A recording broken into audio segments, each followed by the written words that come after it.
I booked a trip earlier this year. Then the coronavirus pandemic happened, and I knew I wasn't going anywhere. I thought it would be a simple refund, but I was wrong. And I figured if this was happening to me, it was probably happening to a lot of other Canadians. Turns out I was right. Tens of thousands of people have signed petitions to get their money back, calling the issue a consumer crisis that requires government intervention. Prime Minister, don't you see this as fundamentally unfair that people bought tickets, may never be able to use them, and are now given vouchers instead that they can't use?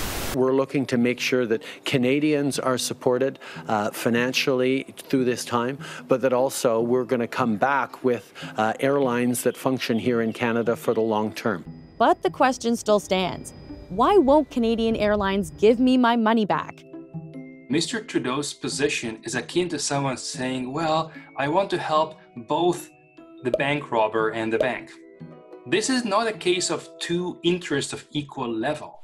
The single largest national carrier, Air Canada, said recently border shutdowns and other factors have, quote, destroyed demand and depleted cash, with the carrier losing more than $1 billion in its first quarter. And even though it's raised more than this from share and debt offerings, one analyst expects they may only return to break-even cash flow by 2022. With pressure mounting to give refunds, what could this mean for Air Canada's future? In the case of Air Canada, they wouldn't have enough capital to meet all of the capital requirements, considering their revenues have dropped by 95%.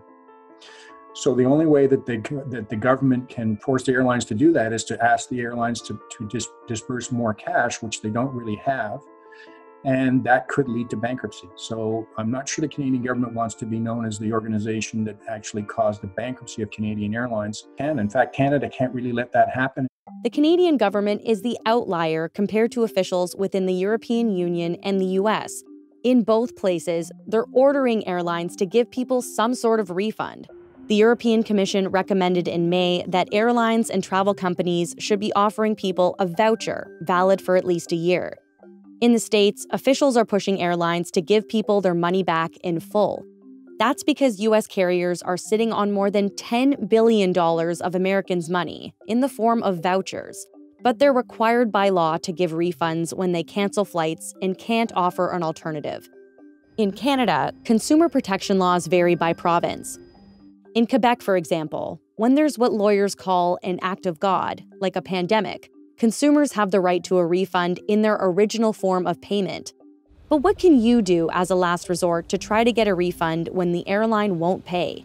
You can get a chargeback, which is asking your credit card company to reverse payment for services the airlines can't provide. On my end, I've been emailing with both Air Canada and WestJet. The first said it has been refunding tickets and has given back $1 billion to customers since the start of the year. But this excludes non-refundable tickets for flights canceled in the event of a COVID-19 cancellation. WestJet said it believes refunding with travel credits is an appropriate and responsible approach in extraordinary circumstances such as the COVID-19 crisis.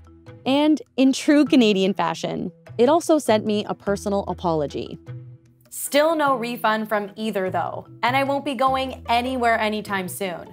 So I guess this will have to do for now. Thanks for watching Global News. If you want to stay up to date on the latest breaking national and international news, be sure to subscribe to our channel.